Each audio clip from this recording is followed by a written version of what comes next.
Dear captains అందరికీ నమస్తే అండి. ఇప్పుడు మన ర్యాపిడో నెగిటివ్ వ్యాలెట్ రీఛార్జ్ ఎలా చేయాలో తెలుసుకుందాం. ఈ వీడియో ఫుల్గా చూడండి. ముందుగా ఎర్నింగ్స్ ఓపెన్ చేయండి.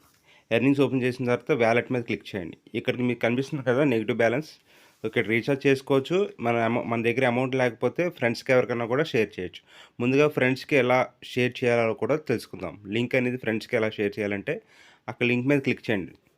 క్లిక్ చేసిన తర్వాత ఇక్కడ మీ మొబైల్లో ఉన్న వాట్సాప్ నుంచి ఆ లింక్ అనేది మీ ఫ్రెండ్స్కి కానీ ఫ్యామిలీ మెంబర్స్ కానీ ఎవరికైనా షేర్ చేయండి.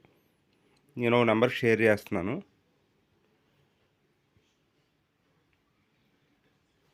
ఆ షేర్ చేసిన తర్వాత ఆ లింక్ అనేది వాళ్ళకి వెళ్తుంది.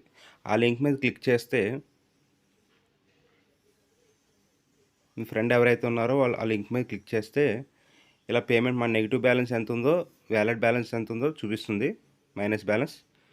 ఇప్పుడు వాళ్ళ మీద క్లిక్ చేసి ఇక్కడ ఫోన్ నెంబర్ అలాగే ఈమెయిల్ ఐడి ఇవ్వాలి మీది. వాళ్ళు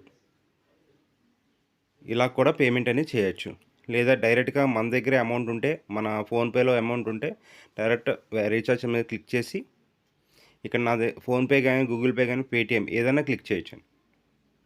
సో నేను ఫోన్పే నుంచి చేస్తున్నాను. ఫోన్పే మీద క్లిక్ చేసి పేనో క్లిక్ చేయండి.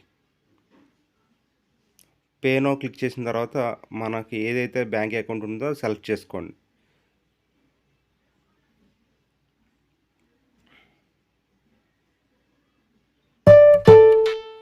సో రీఛార్జ్ అనేది అయిపోయింది.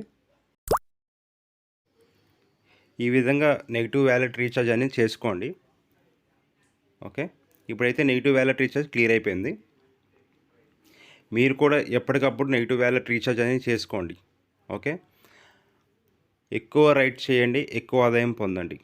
మా ఛానల్ సబ్స్క్రైబ్ చేసుకోండి, మరిన్ని అప్డేట్స్ పొందండి. Happy riding captains.